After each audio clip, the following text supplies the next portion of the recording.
Hey, welcome back to the Positive Side Podcast. The host, Jeremy Todd. Glad you're tuning in. And again, it's one of these Wednesday interviews that are just, again, they're exciting, they're motivational, but they're inspirational. And today they're going to be informational because when we go back to the original side of the podcast, it was actually, a lot of people that don't know, it was going to be the positive side of the car business because I've got a big car business background.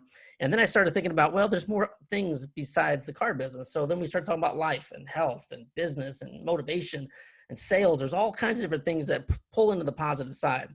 But one of the reasons I mentioned that is because I talk about sales a lot in the Positive Side podcast. And with the quote unquote new normal, I love saying that. People hate that. They just say the new normal. I love having guests on that get it, that know sales like the back of their hand. And today is no exception. Gary Michels, welcome to the show. Thank you for having me. It's my pleasure. Now, Gary is the co-founder of Southwestern Consulting, and I work for Southwestern Consulting. I'm a huge fan. And I was telling Gary just a minute ago, I've met some of my lifelong friends. We've mentioned Teej has been on the show before. I'm sure, Donnie Tuttle's been on the show before. Yeah. And, these guys are just people that made a huge impact. But again, what separates them is their sales skills. They know how to build a business. They know how to get in the door. And my question for you, my friend, is with the new normal, COVID-19, what are some tips you can give to get past, the gatekeeper, to get in the front door and make a big impact with actually not walking in the door anymore? Well, first of all is the whole idea of put your self-esteem into your work activity as opposed to your work results. When COVID hit, and I don't mind sharing with you, I had 27 different things, Jeremy, that were in the pipeline at some different level, either getting ready to sign a contract to start working together, or I just made a first appointment with them and was getting ready to have a conversation with them. And within 3 weeks, that went from 27 down to 3. Zero to zero, right? Yeah, 27 down to 3. And you know what? During that whole time, I've got my fiance home, okay, going through cancer, breast cancer, which she's all cured of now. Oh, good. Okay. My daughter home from school because she can't be at school. Sure. Right. We've got COVID going on. We've got my fiance's 3 boys, 2 of them home from college. So we got a house full, and it would be so easy to be distracted with everything going on around me. And you know what? It was up at 6. It's making my dials, making my contacts, having daily goals, and be committed during this time period to the activity that I put in, not into the results. So for me, it's 12 contacts a day. Now, I know there's gonna be a lot of different industries out there that are now making calls, or sometimes you might talk to 2 people in a day and you're rocking, depending on what industry you're in, yeah. Right? Or it might be you're dialing and talking to 50 people a day. For me, it's how many messages did I leave and how many contacts did I make. If I'm working a full day just prospecting, which usually isn't the case because I'm training, I'm consulting, I'm coaching, I'm on podcasts, I'm doing different things like that. But if I have a full day, the goal for me is 12 contacts. If it's a half day, it's 6, and every day 3. So to answer your question is, first, it's about mentality. Yeah. I think it's the again, you said it perfectly. It's not focused on the results. It's focused on the activity. And I'm a big believer of it, and this is where it comes back to having that foundation of a strong mentality, foundation of motivation, inspiration, and a schedule, and what goes on throughout your day, and being consistent with that. I mean, I've got stuff like here. You see my vision board in the back. I mean, things that are so awesome. Important.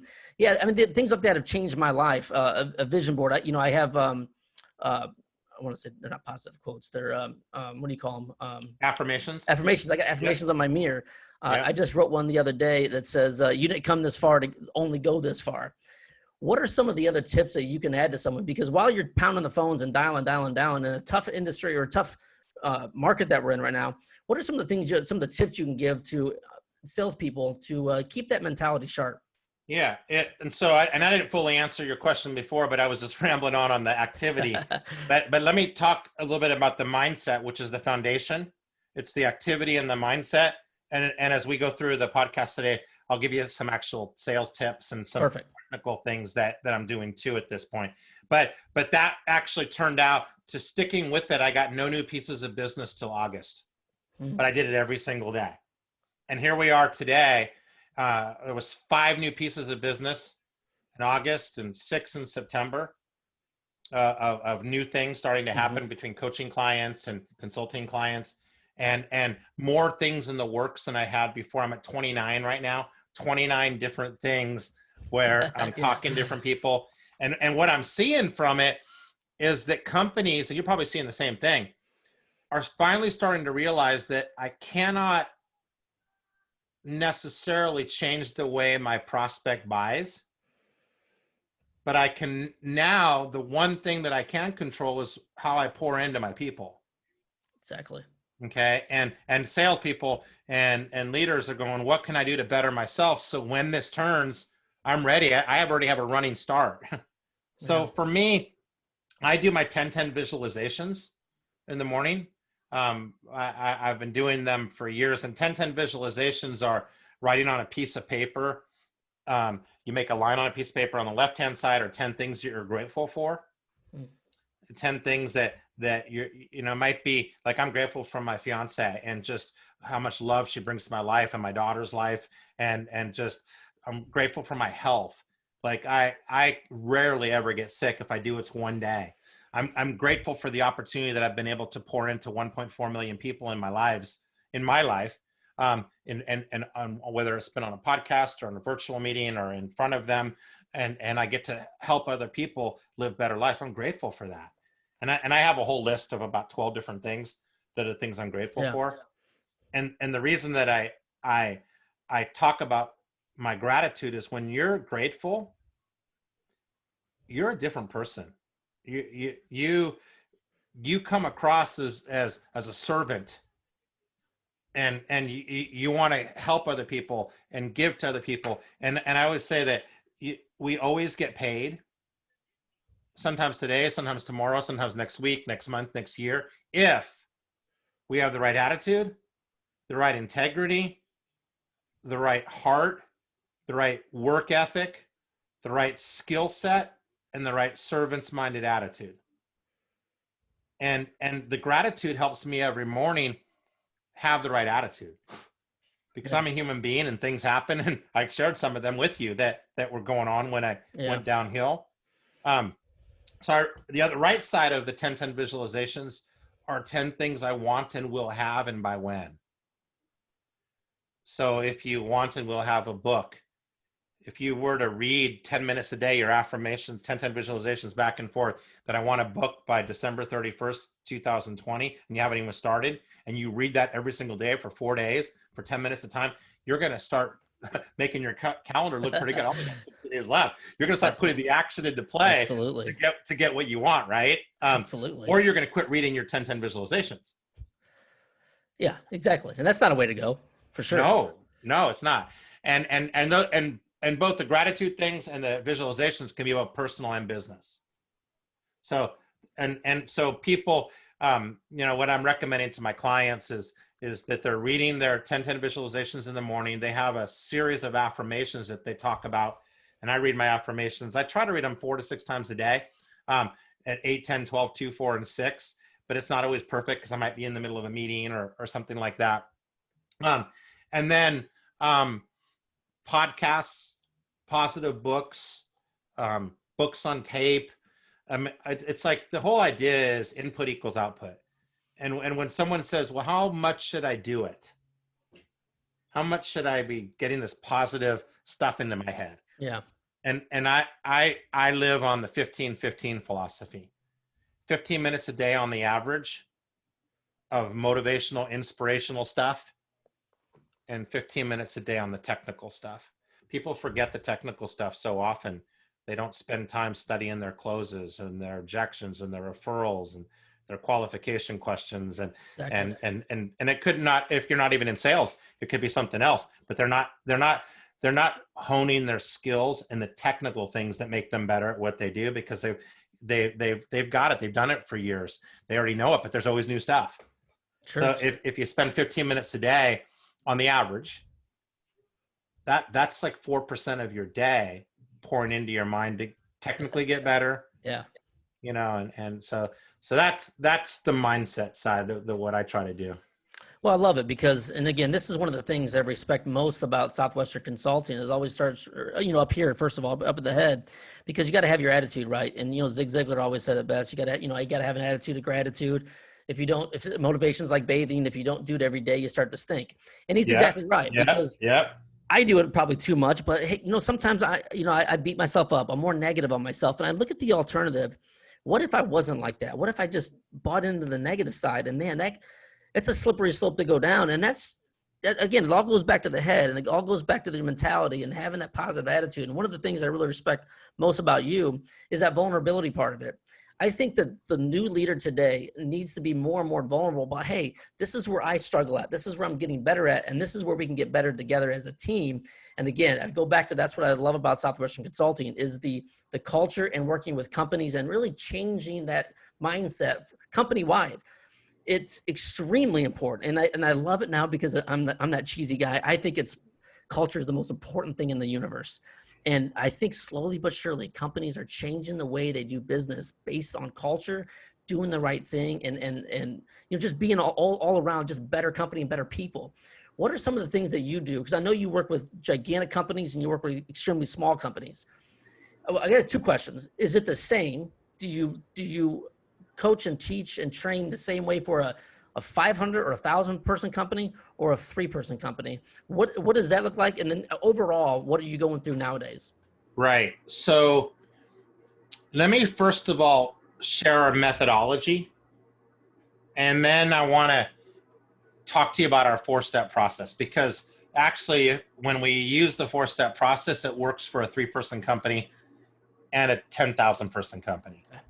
I do a lot of work in the franchise space, ton of work in the franchise space, where I'm maybe working with the franchisor, which is the leadership team at corporate, but then I'm also getting the feedback and ideas and learning their business from the franchisees in the field that they've opened up the different locations around the country, Sure. around the world. So methodology, if you guys are following along and you're taking notes today, imagine a triangle, and on the right-hand side of the triangle is what we call process.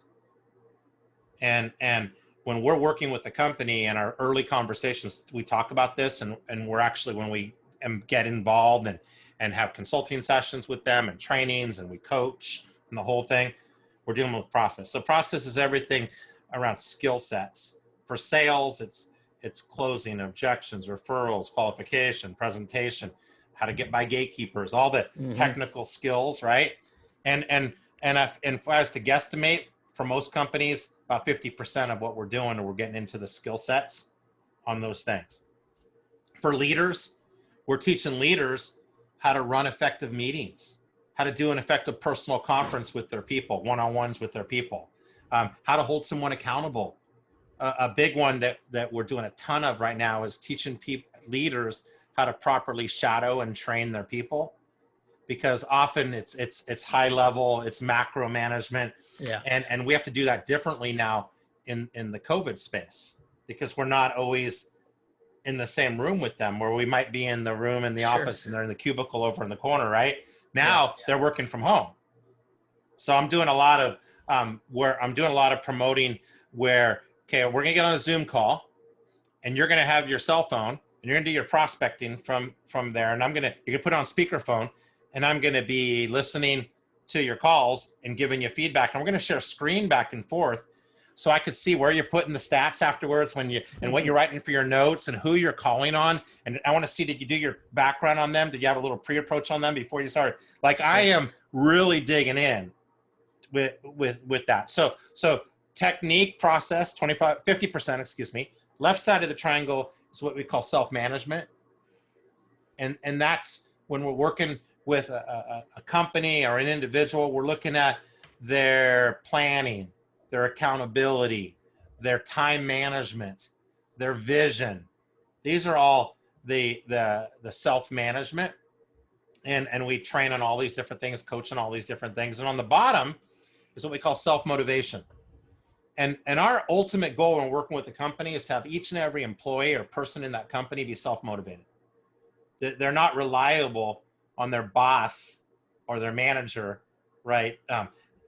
Carrot and stick, or they don't need, the manager comes to town and they're all fired up for 3 days, and the manager leaves and they get back to their old ways, right? Yeah. Oh, yeah. We want to teach self-management so that the person stays on it without their manager being there. And in the middle of the triangle is the word habits. And you know this if you've been through the coaching. Oh, yeah. Is the top producers form the habits of doing things average producers aren't willing to do. So with our clients, most of them are year-long clients, and coaching is at least a year, and it's month to month after that. A lot of my consulting and training clients right now, we're starting with a 4-month project to get our feet wet and learn their business and letting them test us out a little bit. And then we're reevaluating at 4 months and then getting plan 2 in place. But it's all the ongoing repetitive stuff, because we got to create habits. If you just do a one-time training, as you know, one-time podcast, Sure, those people get fired up, right? And then they get back to it, but they come back to your shows time after time, and some of the same concepts you're saying over and over.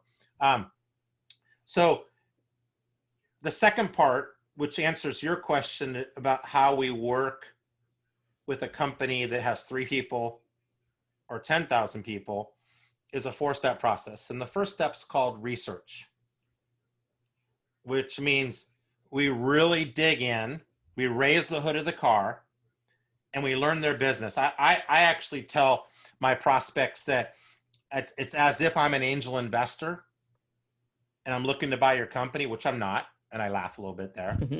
and I want to look at this company from the eyes of, I'm buying this company, and here's what I would do once I bought it. Good, bad, and ugly. Yeah. So for us, that's going in the field.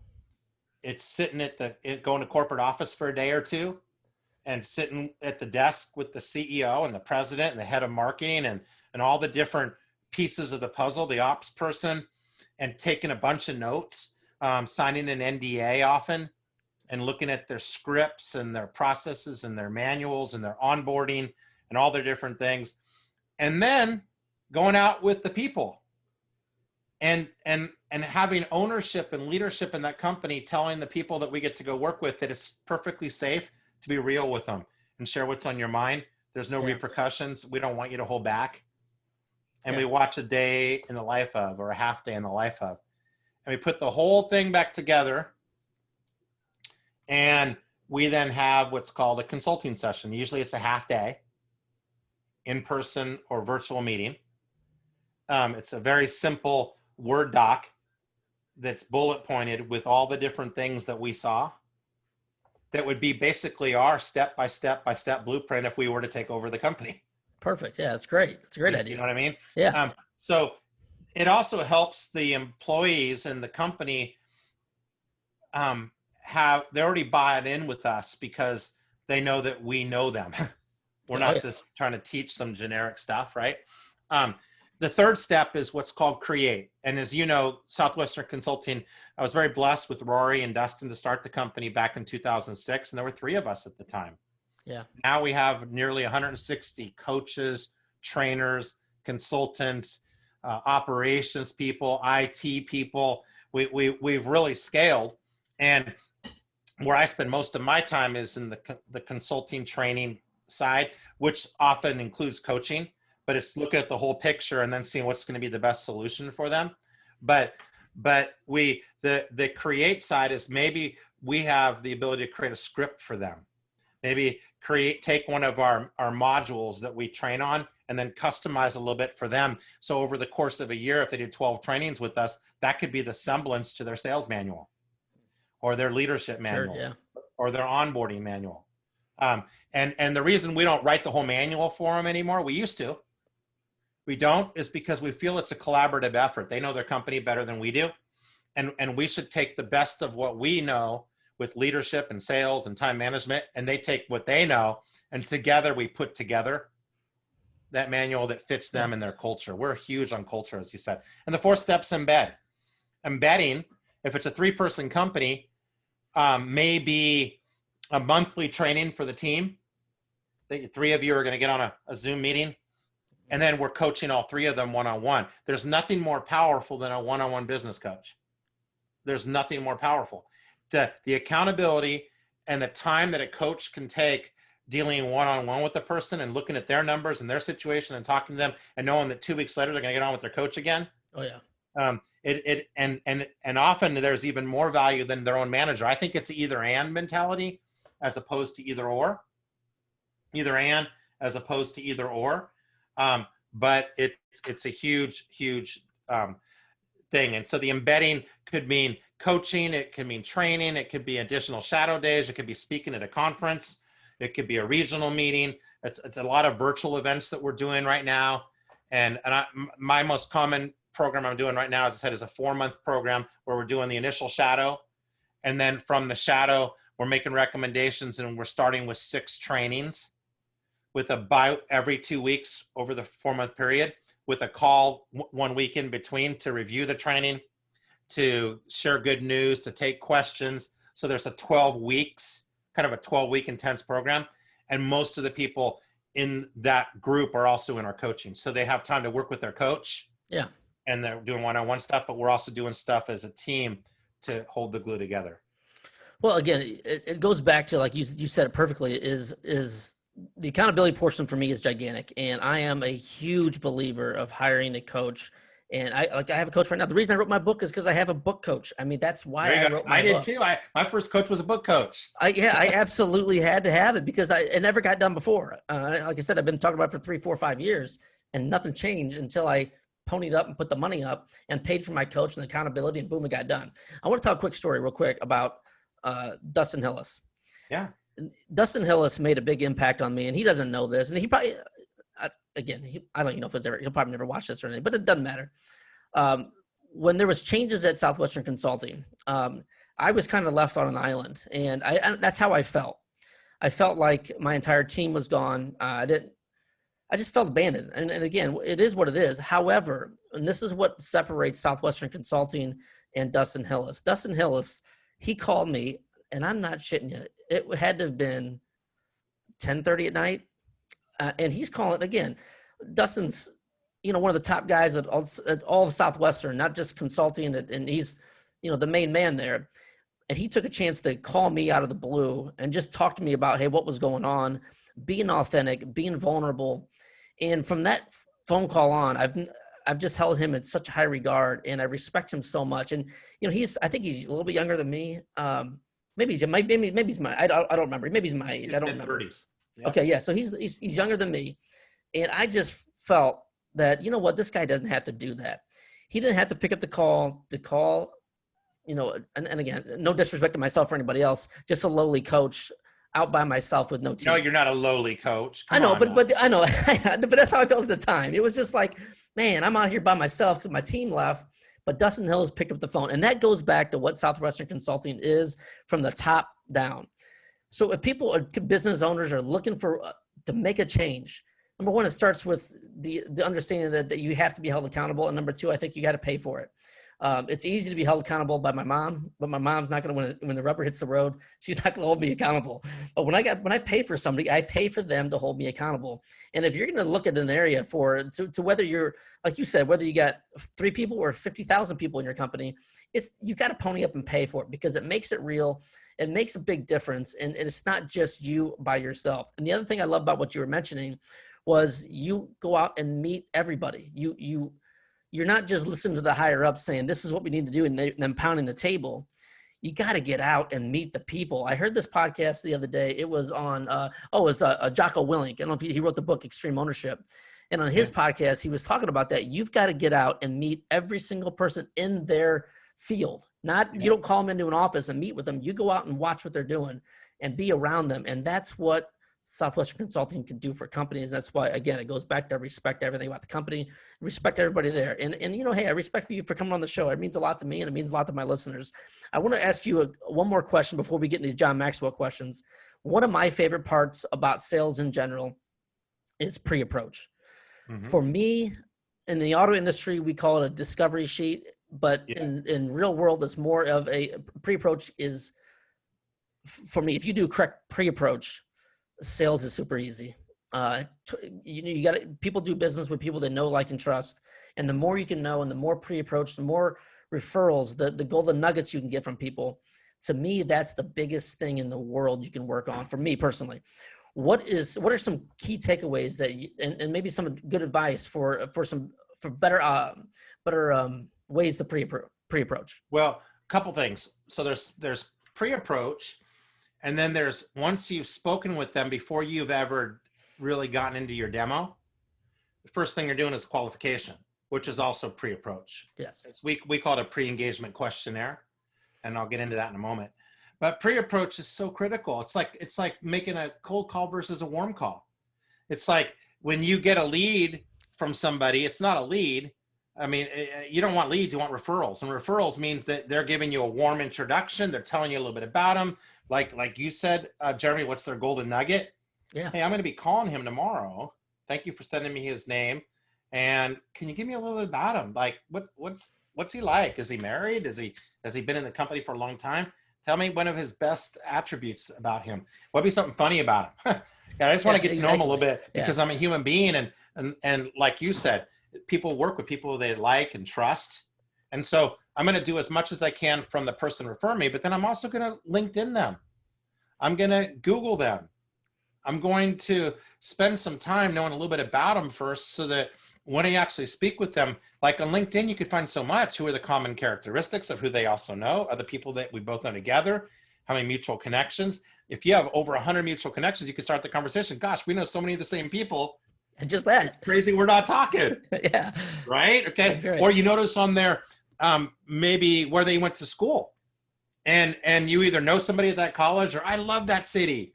You know, and you can have something in common with them so that you can build rapport because people do business with people they like. So pre-approach is absolutely critical.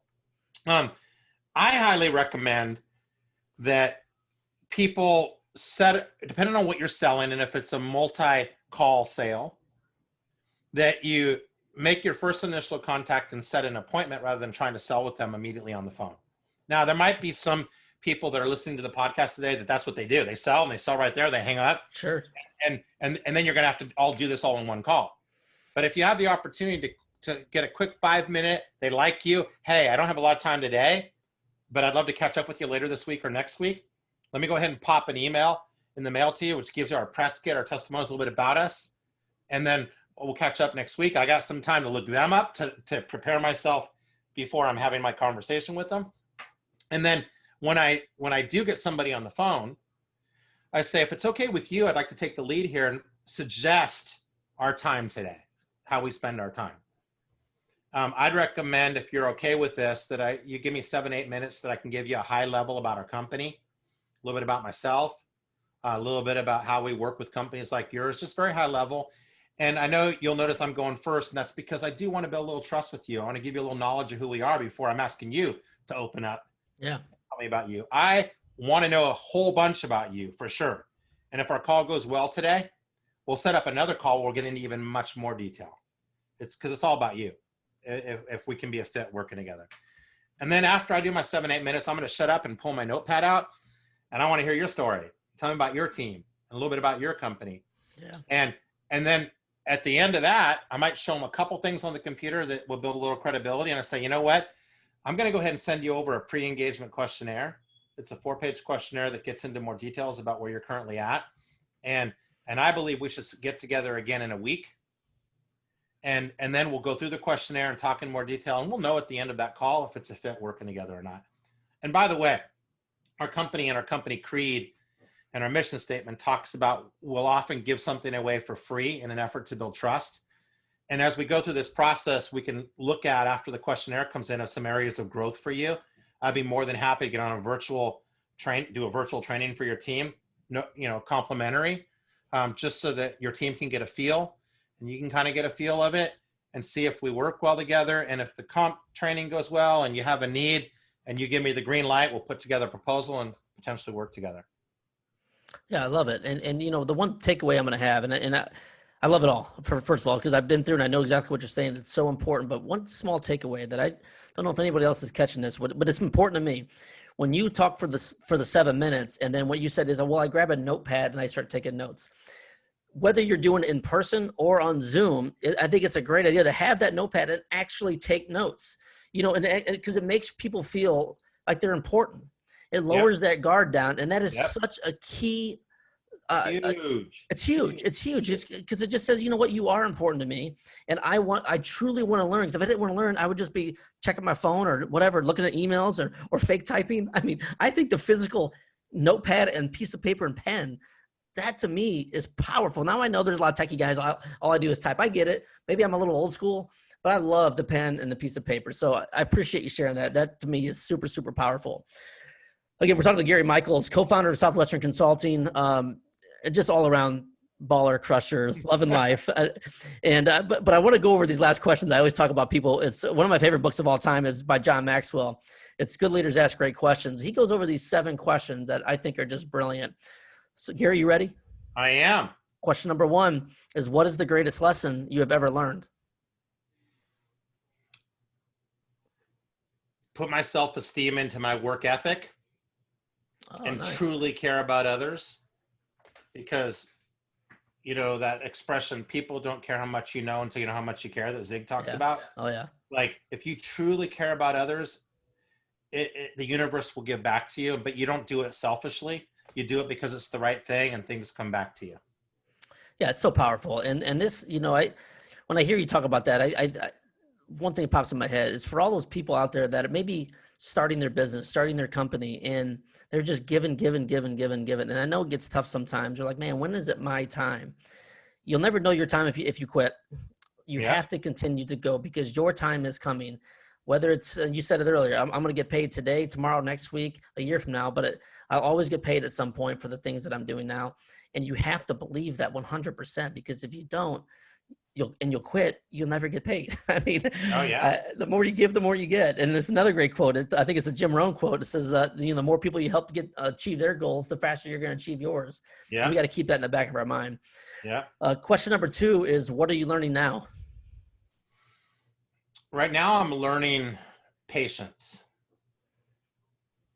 Knowing that if I keep doing what I'm doing, eventually it's going to turn. And I'm a you know, a fighter person. We call it navigate in our company. Okay. Oh, yeah. Fighter, entertainer, counselor, detective. And I'm definitely a fighter entertainer. And fighters want everything yesterday. Yeah. And I'm realizing that everybody's like that. And having patience with myself and knowing that I don't have to have it all today, and having patience with others is something I'm working on, because I think I often, I don't process enough. I act too quickly, and I'm learning that you can, on certain things that are important, you can act quickly. And that's one of my skill sets. It's a strength, but it's the either and mentality as opposed to either or, of I can act on things quickly and I can have patience. And that's the growth area for me. I love that. I love that because, and you know, I always take every answer I get. I always put it in my own head, I put it in my own world. I'm sure all the listeners out there are doing the same thing. When you mentioned patience, for me, patience is patience with my kids, patience with my family members, patience with coworkers, and not overreact. Yeah. I always like to take, like, you know, before I react to something that I'm upset with, I always like to take like a 5-minute or 5-second breath and just think about this because sometimes you want to snap. And for the record, I am a super high entertainer. And then my next is fighter, and then I'm a detective. Shouldn't even be on my list because I'm not on there. And then I'm a tiny counselor, but off the chart entertainer for sure. I'm tiny counselor too. Yeah, that's great. Entertainer, like a little teeny bit of detective, but my partner is a fighter detective. Oh, perfect. Yeah, so perfect. She's a good balance for me. Oh yeah, absolutely. Question number 3 is, how has failure shaped your life? Lordy. It's made me real. I can talk to people about failure like nobody's business. I've had financial disasters, work disasters. My daughter's lost her mother. I can go on and on and on with things that have happened in my life. But I don't think I can thrive and be the best me unless I've hit rock bottom and had failures too. What I've been so blessed with, that, you know, I give part of it to God, but part of it to my work ethic over the years that's become ingrained in me, is I have a really, really good, I call it BBF, bounce back fast. And I welcome failure because I learn from it and it helps me get better to the next situation. So I'm not, it's failure's not a bad thing. Yeah. And I can speak to others about it in a way that I've been there. It's real. It's okay. That day is past you, and today is a new day. I like how you talk about failure in your work ethic, because I think what happens sometimes with people is they fail and then they quit their work ethic because they're so Yep. destroyed. If you have a strong work ethic and you fail, chances are you're going to bounce back quickly, a hell of a lot faster than you would if you just, wallow away the days and the time. And it's Yep. so important. You just got to, chalk it up and keep on going. So again, I appreciate you sharing that. Question number 4, one of my favorite questions of all time is, who do you know that I should know? You cut out. Oh, I'm sorry. The question is, who do you know that I should know? Wow. My favorite question. Depends what you want to grow in. Okay. One of my favorite clients and people is a guy named Jeff Morander. He is the executive vice president of the Ottawa Senators, was a client of mine with the Arizona Coyotes. And from the very first day I called him to work with him, it was, I'm listening. I was the team business services vice president for the NHL for years, and I was the one that vetted out trainers, coaches, consultants. And what I learned from him is such an openness to be receptive to other people's ideas, because a lot of people in higher places have egos. And it's like, wow, when I got your thing to be on your podcast, I jumped on it because it was an opportunity and open to learn and be better. Yeah. And I worked with Jeff for 2 years with the Coyotes, and he just moved to the Senators and just got his visa so he could go over to Canada. He can't get into Canada right now. Yeah. And he's building their organization up the same way, and I'm gonna work with him again. And it's such a I've just learned about how to be open. I think, and I'll introduce it to you for sure. I would love the opportunity, because like you, I'm just trying to get better. I'm just trying to learn more from everybody. From whether it's the janitor or the head of the Ottawa Senators or anybody. I just want to learn from everybody, because you can take positive and motivation and inspiration from everybody in every walk of life. And I think what he said was exactly right. I mean, if the openness, it doesn't matter who you're talking to. You show respect to them. You listen to them. Yeah. And then and be willing to learn from everybody. That's so powerful. That's awesome. I'm glad you shared that. Question. Oh yeah. And I would really appreciate, hey, if you can send an email, and I would love to get him on the show, and we'll hype him up, and that would be amazing. So I had a national radio show, like I said, for 4 years, and he was on my show, and he'll be happy to be on your show. He's great. That'd be great. Yeah. I'd love that. I would love that. Yeah. Question number 5, I think, is, what have you read that I should read?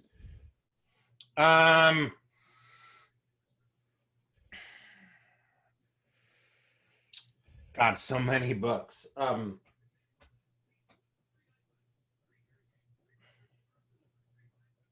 me pull one off my shelf right now, because I'm reading 4 different books. Yeah, do your thing. I want to give you Perfect. the one that I am enjoying the most right now, because they're all very, very, very good. But this one is the one that I'm enjoying the most right now, called The Trust Edge. Okay. And it's how top leaders gain fast results, deeper relationships, and stronger bottom line. And to me, I'm asking myself the self-reflection question all the time is, am I creating a trust relationship with the person I'm working with? Do they absolutely 1,000,000% trust me? Yeah. And if they do, so many great things can be accomplished. So that's one. David Horsager is his name. He's not a person you see a lot advertised, but the book is amazing.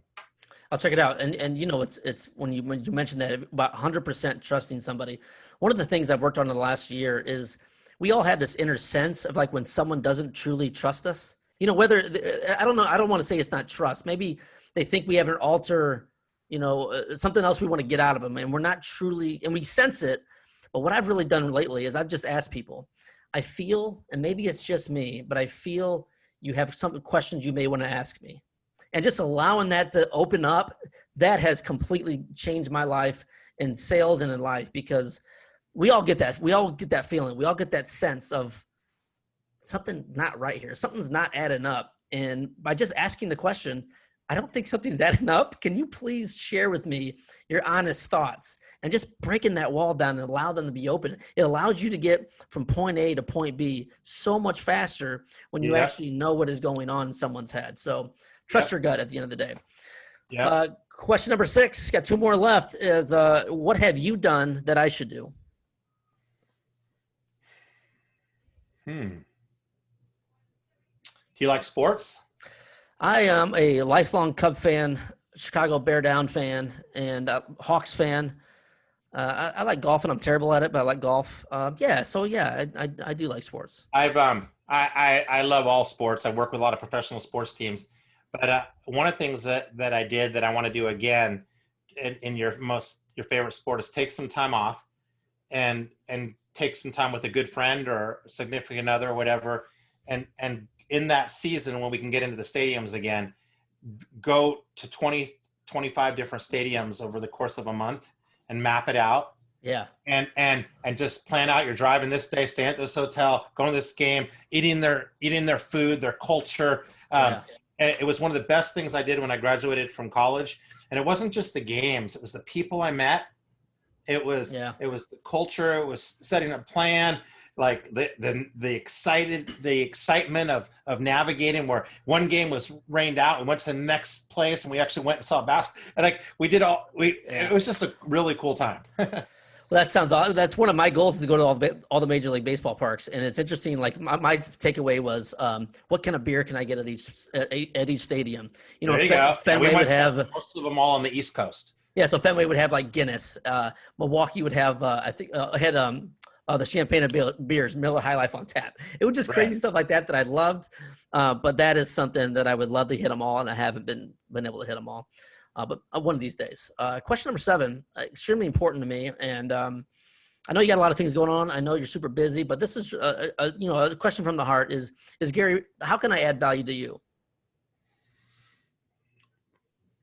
You know, we don't do a lot of outbound marketing at Southwestern Consulting to like lead generation, digital marketing. As you know, you were there. Most of the business we get is by referral from our clients and by word of mouth. And also all of our salespeople, most of our salespeople, our coaches, our trainers, consultants, we practice what we preach, all the way from us founders all the way down to the bottom. And we dial for dollars and make our calls and do what we do. And if anybody got value out of the show today and would at least want to have a conversation, like we talked about being open, it would mean the world to me to be able to, whether it's one person or a company, and I can give you my contact information, and that would be a help. And I'd like to ask you back the same question, Jeremy. How could I support you? Well, it's a great question. And I have a book coming out. I told you it's coming out in December. It should launch date December 15th. In my book, I'm working on the exact title, and we could call The Positive Side. I'm keeping everything, same with all my positive side of coaching, positive side of everything. But in the book, I share some very personal information, and I would just love for you to read it. I'm not looking for anything else, but perspective. That's it. And again, I've never written more than, like I said, 2 pages of my life. I will read it. I will share it with my clients. I'll share it with Southwestern Consulting. I'd be honored. I would love that, because there's some extremely vulnerable things in there. It's basically called, it's going to be the positive side, from bullying to bankruptcy with a bad attitude, finally identifying with who I truly am. And after you go through so many different things in your life and you struggle and struggle and struggle, like you mentioned earlier about failure, I had to go through all that craziness in my life to figure out who I truly am and what I truly love to do. Me too. Yeah, man. So and you're more real. Like when you can say that you've gone through these things to people and mean it from the bottom of your heart, and they can tell you're being honest, you're not lying. it brings the relationship a lot better, and it truly makes you connect. And everything in life is about connection. It's about connecting. When you truly connect with somebody, we're wired to want to help them. Yeah, That's how we are as human beings. exactly. Well, I appreciate you, my friend. Like I said, I know you're busy, and I appreciate the time out of your day. And I'm gonna have everywhere to connect with you on the Positive Side podcast on iTunes, Spotify, Stitcher. Pandora's been really great lately, which is amazing. iHeartRadio. We'll have it on the YouTube, and we'll have it all over social media. But again, like Gary just said, hey, if you're interested in a coach, man, reach out to Gary. Obviously, you can tell the authenticity, the experience, the care. It's real, and I think sometimes when you talk about, and this is the last point I'm going to make on coaching, there are so many armchair coaches out there that have never truly done anything in their lives, or they want to tell you all these stories about something that doesn't really even exist or ever really happened in their life. And when you meet people that have truly been through stuff, and you just mentioned it a second ago, that have the actual experience and can talk about it and understand what someone's going through, you got to latch on to these people, and you got to pay money. I'm sorry to say it. You have to pony up. You have to, because if you don't, it's not real. I'm sorry. It's not going to real, and it's going to fade off. You got to do it. So once again, Gary, I give you my contact information so they could reach out. Absolutely. If they have any questions, or they could text, call, email me. It's Gary Michels, Michels. I'm one of the co-founders of Southwestern Consulting. My number that you can reach me at the office is 408-888-4848. It's 408-888-4848. You can email me at gmichels, Michels at southwesternconsulting.com. Please hook up with me on social media. Of course, I'm on all of them, Instagram, Twitter, the whole thing, but the two where I do a lot of posting, where you can get some content and some videos, is on Facebook and LinkedIn. So Facebook me, LinkedIn me, and just anything I could do to serve any of you, I'd be more than happy to. I appreciate you jumping on, my friend. And make sure you tell Dustin Hillis I said, what's up. If you tell him that story, it'd be great. He's I the will. best. I'm a big fan of his. He doesn't even know it, but I'm a big fan of his. Very cool. Yeah, he's rocking it. He's the CEO of our corporation, and doing very well. Very humble too. I love that dude. For everyone around the world, I appreciate you listening. Run over to iTunes, leave those 5-star reviews. It just, again, allows other people to find the show. Share this show with someone that you may think needs coaching. I think that's a great place to start there as well. Hey, I listened to these guys talk about sales and leadership and just having the right attitude. Share this with people, allow them to listen to it. Make sure you subscribe. Make sure you leave those 5-star reviews. It's so important. I say this at every episode. You've got greatness within. Like always, this is The Positive Side.